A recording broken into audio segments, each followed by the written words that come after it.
নমস্কার, আমি মিলন স্যার পাল একাডেমি সেন্টারে তোমাদের সকলকে জানাই স্বাগত।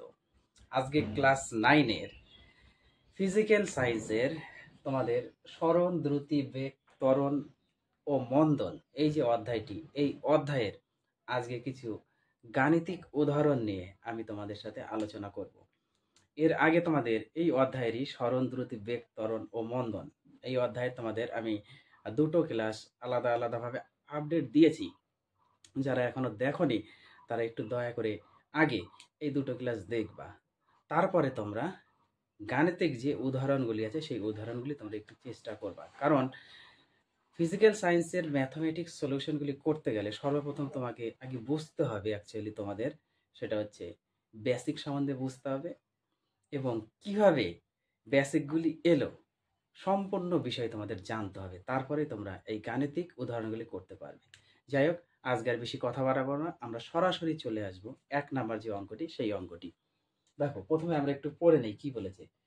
বলেছে যে একটি বস্তুকণা 5 মিনিটে 10 কিলোমিটার পথ অতিক্রম করলে আমাদের দ্রুতি বা স্পিড কত আমাদের বের করতে হবে। দেখো, ফিজিক্যাল সায়েন্সের অঙ্ক করতে গেলে তোমাদের সবসময় দুটো পদ্ধতি অনুসরণ করে অঙ্ক করতে হয়। একটা হলো সিজিএস পদ্ধতি আর একটা হচ্ছে এসআই পদ্ধতি। তাহলে এই অঙ্কটি আমরা দেখো, যেহেতু একটা মিনিট দেওয়া আছে আর একটা হচ্ছে কিলোমিটার দেওয়া আছে, এখন আমাদের মিনিটকে সেকেন্ড করতে হবে এবং কিলোমিটারকে আমাদের মিটার করতে হবে। কারণ কিলোমিটার হচ্ছে আমাদের সিজিএস এ আছে, কিমি হচ্ছে সিজিএস পদ্ধতিতে আছে, আর সেকেন্ড আর অ্যাকচুয়ালি তোমাদের এই যে যেটা মিনিট, এই মিনিটটা ঘন্টাকে অ্যাকচুয়ালি বোঝায়, সেটা হচ্ছে সিজিএস পদ্ধতির ক্ষেত্রে। কিন্তু এখানে আমাদের মিনিটকে অলরেডি সেকেন্ড করতে হবে, সেহেতু আমরা সিজিএস এ না গিয়ে সরাসরি আমরা এসআই একটু করি। তাহলে এই 5 মিনিটটাকে আমরা আগে একটু সেকেন্ড করে নিই, তাই না? তাহলে একটু দেখো, 5 মিনিট ইকুয়াল টু কত? 5 গুণ 60 সেকেন্ড। যদি আমরা গুণ করি 5 × 30 ইকুয়াল টু 300 সেকেন্ড, তাই না? 300 সেকেন্ড। তাহলে আমরা 5 মিনিটকে সেকেন্ড করে নিয়েছি এবং 10 কিলোমিটারকে আমরা যদি মিটার করি তাহলে 10 গুণ 1000 দিয়ে গুণ হবে 1000 মিটার ইকুয়াল টু, এটা যদি আমরা গুণ করি 10 1 2 3 4টা 10,000 মিটার হয়ে গেল। তার মানে 10 কিলোমিটার সমান সমান 10,000 মিটার এবং 5 মিনিট সমান সমান 300 সেকেন্ড। তাহলে দুটোই এসআই আমরা নিয়ে নিয়েছি। এখন অঙ্কটা একটু বোঝো যে একটি বস্তুকণা 5 মিনিটে 10 কিমি পথ অতিক্রম করলে দ্রুতি কত। তোমরা একটু খেয়াল করো তো, এর আগে 2 নাম্বার পার্টে কিন্তু আমি প্রত্যেকটি ফর্মুলা লিখে দিয়েছিলাম যে দ্রুতি ইকুয়াল টু কি হয়। দ্রুতি হলো আমাদের অ্যাকচুয়ালি দ্রুতি হচ্ছে দ্রুতি, এই যে দ্রুতি, এই দ্রুতি ফর্মুলা মনে রাখতে হবে। অতিক্রান্ত মানে হচ্ছে মোট অতিক্রান্ত দূরত্ব বাই সময়। মোট অতিক্রান্ত দূরত্ব, অতিক্রান্ত দূরত্ব বাই সময়। তাহলে সে মোট কতটা দূরত্ব গেছে সেটা আমরা এবার বসাবো। তাহলে সে 10 কিলোমিটার মানে হচ্ছে 10,000 মিটার গেছে। তাহলে 10,000 বাই আমাদের সময় কত? 300 সেকেন্ড। 300 সেকেন্ড। এবার একটা একটা জিরো আর একটা জিরো যদি আমরা কেটে দিই তাহলে আমাদের আছে, এটা কিন্তু অ্যাকচুয়ালি মিটার পার সেকেন্ড। ওকে, কারণ আমরা মিটার আর সেকেন্ডে করেছি, কারণ দ্রুতি সমান সমান মোট অতিক্রান্ত দূরত্ব বাই সময়। ওকে, সেই জন্য মিটার পার সেকেন্ড, কারণ আমরা মিটার আর সেকেন্ডে কনভার্ট করেছি। তাহলে এইটা আমাদের দাঁড়াচ্ছে উপরে 100/3, এটা হচ্ছে মিটার অবলিক সেকেন্ড। এবার যদি আমরা 3 দিয়ে এটা ভাগ করি তাহলে 3 33 হচ্ছে 99, তাহলে 33.33 আসবে। ওকে, 33.33, এটা হচ্ছে তোমাদের 33.33 মিটার অবলিক সেকেন্ড আসবে। একটু ভাগ করে দেখবা যে তোমাদের 33.33ই আসবে। অতএব একটি বস্তুকণা 5 মিনিটে 10 কিমি পথ অতিক্রম করলে তার দ্রুতি হবে 33.33 মিটার অবলিক সেকেন্ড। শুধু তোমাদের এখান থেকে একটু মনে রাখতে হবে যে আমাদের যেন এসআই এর মধ্যে সিজিএস না ঢুকে যায়, বা সিজিএস এর মধ্যে যেন এসআই না ঢুকে যায়। দেখো আমি দুটোই কিন্তু এসআই করে নিয়েছি, কারণ মিটারকে সেকেন্ড করেছি এবং কিলোমিটারকে মিটার করেছি, তাহলে আমরা এসআই অনুযায়ী চলছি। সেই জন্য কিন্তু অ্যান্সারটা এমন দাঁড়িয়েছে। যদি তোমরা সিজিএস পদ্ধতি অনুযায়ী করো তবুও হবে, কোনো রকম অসুবিধা নেই, তবুও হবে। তোমাদের যার যেটা ভালো লাগবে সে সেটা করবে। আমি এখানে এসআই নিয়ে করেছি। আশা করি তোমাদের 1 নম্বর অঙ্কটি বুঝতে পারো, সমস্যা নেই। এবার আসি আমরা 2 নম্বর অঙ্কে। দেখো 2 নম্বরটা কি বলেছে। বলেছে যে এক স্থির অবস্থা থেকে যাত্রা শুরু করে একটি বস্তু কণা, স্থির অবস্থা থেকে যাত্রা শুরু করে একটি বস্তু কণা, তাই না, 25 সেমি অবলিক সেকেন্ড স্কয়ার ত্বরণ নিয়ে চললো। খুব ভালো। বস্তু কণার বেগ 5 সেকেন্ড পর কত হবে আমাদের হিসাব করতে হবে। দেখো প্রথমে হচ্ছে স্থির অবস্থা থেকে যাত্রা শুরু করে একটি বস্তু কণা 25 সেন্টিমিটার পার সেকেন্ড স্কয়ার ত্বরণ নিয়ে চললো। তাহলে এখানে কিন্তু আমাদের ভ্যালু একটাই দেওয়া যাচ্ছে যে ত্বরণ, এই ত্বরণটা কিন্তু দেওয়া আছে, এটা সেন্টিমিটার অবলিক সেকেন্ড স্কয়ারে।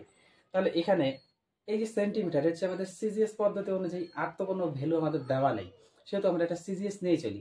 আমাদের তাহলে এসআই এ ঢোকার আর কোনো দরকার পড়বে না। এইবার এখান থেকে একটু বুঝতে হবে যে তোমাদের স্থির অবস্থা থেকে যেহেতু বলেছে, তার মানে স্থির অবস্থা মানে তার প্রাথমিক অবস্থা। তাহলে স্থির অবস্থা তার মানে এখানে প্রাথমিক বেগ, প্রাথমিক বেগ, প্রাথমিক বেগ ইউ, এই যে ইউ ইকুয়াল টু 0, কারণ স্থির অবস্থা থেকে যাত্রা শুরু করেছে, তার মানে তার প্রাথমিক যে বেগ ইউ এর মান ইকুয়াল টু 0। এখন বস্তু কণা 25 সেন্টিমিটার পার সেকেন্ড স্কয়ার ত্বরণ নিয়ে চলেছে, তার মানে ত্বরণ মানে আমরা কি জানি, ত্বরণ ইকুয়াল টু কি জানি, ত্বরণ, ত্বরণ ইকুয়াল টু আমরা জানি এফ, এফ সমান সমান আমাদের কত দেওয়া আছে, 25 সেন্টিমিটার অবলিক সেকেন্ড স্কয়ার, লিখে নিলাম, চললো। এবার বস্তু কণার বেগ 5 সেকেন্ড পর কত হবে, তার মানে আমাদের টি দেওয়া আছে, সময় দেওয়া আছে, সময় দেওয়া আছে, সময় সমান সমান 5 সেকেন্ড। ওকে,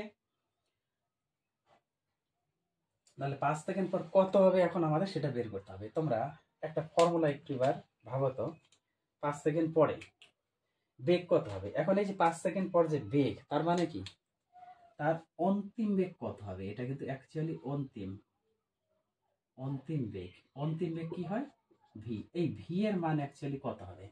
এবার তোমরা একটু ভাবো, একটা ফর্মুলা আমি লিখিয়েছিলাম, মনে পড়ে? আমরা জানি কি, আমরা জানি ভি সমান সমান ইউ প্লাস এফ টি, একটা ফর্মুলা, এই সমীকরণটা প্রতিষ্ঠা করে দেখিয়েছিলাম। তাহলে আমরা যদি ভি সমান সমান ইউ প্লাস এফ টি জেনে থাকি, তাহলে এখানে প্রত্যেকটা মান আমরা একটু পুট করি। ভি মানে আমাদের বের করতে হবে, ওকে, ইউ মানে প্রাথমিক বেগ আমাদের 0, প্লাস এফ মানে আমাদের, এফ মানে ত্বরণ 25 ইনটু সময় কত 5, তাহলে আমরা এখানে 5 বসিয়ে দেবো।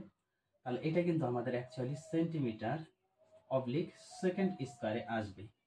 ওকে, সেন্টিমিটার অবলিক সেকেন্ড স্কয়ার।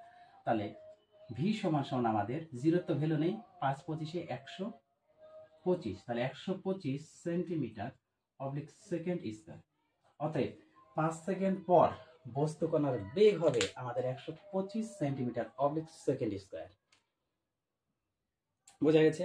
এই হচ্ছে তোমাদের 2 নম্বর অঙ্কের সমাধান। শুধু এখান থেকে তোমাদের একটু মোচড় ধরতে হবে, স্থির অবস্থা থেকে যাত্রা শুরু করার কথার অর্থ হচ্ছে তার প্রাথমিক বেগ 0। একটি বস্তু কণা 25 সেন্টিমিটার পার সেকেন্ড স্কয়ার ত্বরণ, তার মানে এফ এর মান আমাদের এত নিয়ে চললো। তাহলে বস্তু কণার বেগ 5 সেকেন্ড পরে কত হবে। এবার 5 সেকেন্ড পর কথার অর্থ তার অন্তিম বেগ কত হবে সেটা বের করতে হবে, এবং সময় 5 সেকেন্ড দেওয়া আছে। সো আমরা জানি v equal to u plus f t. Okay, তারপরে ক্যালকুলেশন করলে আসবে আমাদের ভি এর মান 125 সেন্টিমিটার অবলিক সেকেন্ড স্কয়ার। তাহলে 2 নম্বর অঙ্ক নিয়েও কোনো সমস্যা নেই। এবার আসি আমরা 3 নম্বর অঙ্কে। দেখো আমি এটা একটু মুছি, হ্যাঁ, 3 নম্বর। এবার 3 নম্বর অঙ্কটি কি বলেছে, বলেছে 60 কিমি অবলিক ঘন্টা বেগে চলন্ত একটি ট্রেন, 60 কিমি অবলিক ঘন্টা বেগে চলন্ত একটি train 4 metre oblique second square মন্দন সৃষ্টি করলো। ট্রেনটি কত সময় পর স্থির হবে। তার মানে কি আমাদের ট্রেনটির প্রাথমিক বেগ দেখো তো, ট্রেনটির প্রাথমিক বেগ, ট্রেনটির প্রাথমিক বেগ ইউ ইকুয়াল টু কত, ইউ ইকুয়াল টু কত, দেখো equal to 60 kilometre 60 kilometre oblique hours means ঘন্টা। এখন এটাকে যেহেতু আমাদের এটা সিজিসে আছে আমরা এসআই করে নিই। এসআই যদি আমরা করি তাহলে এটা আমাদের দাঁড়াচ্ছে 60 গুণ 1000 হয়ে গেল বাই, এই অবলিক মানে হচ্ছে বাই, এই অবলিক মানে হচ্ছে বাই, আর হাওয়ার্স মানে ঘন্টা, 1 ঘন্টা মানে 3600 সেকেন্ড।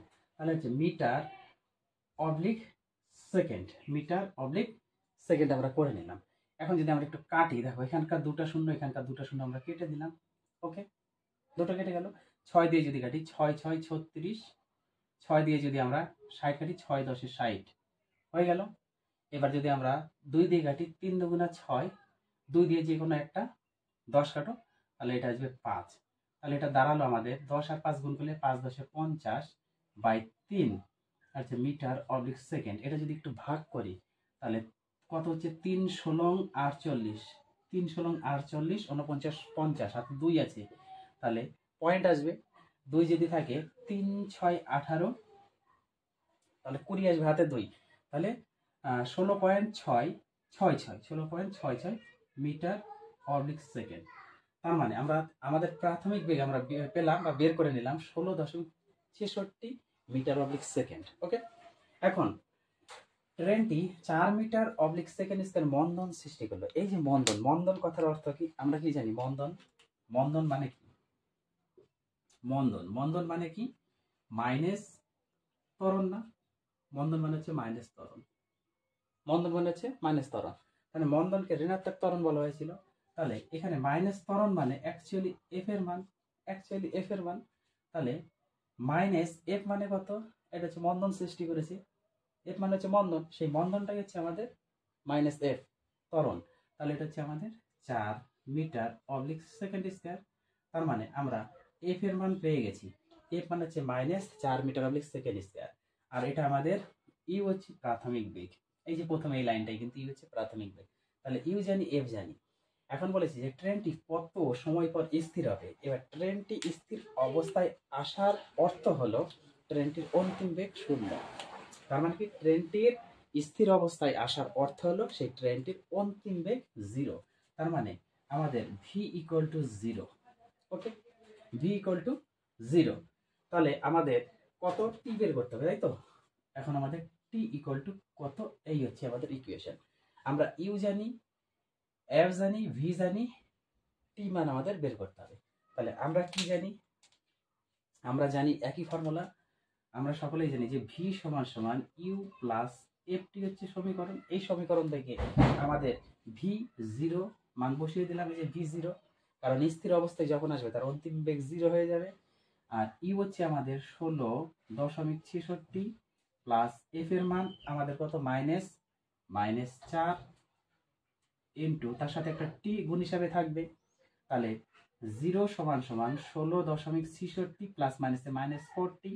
ওকে, এবার 40 যদি এইদিকে নেই তাহলে হয়ে গেল 40 সমান সমান 16.66, তাই না? এবার T equal to 16.66 by 4, 16.66 by 4। এটা যদি আমরা একটু ভাগ করি তাহলে ভাগ করলে আমাদের দাঁড়াবে কত? 4 4 16, টি ইকুয়াল টু আমাদের দাঁড়াচ্ছে 4 4 16। ওকে, 4 4 16। আমরা একটা পয়েন্ট নিব, পয়েন্ট নিয়ে 4 অক্ষে 4 বার যদি দিই তাহলে 2 আর 26 26 থাকবে।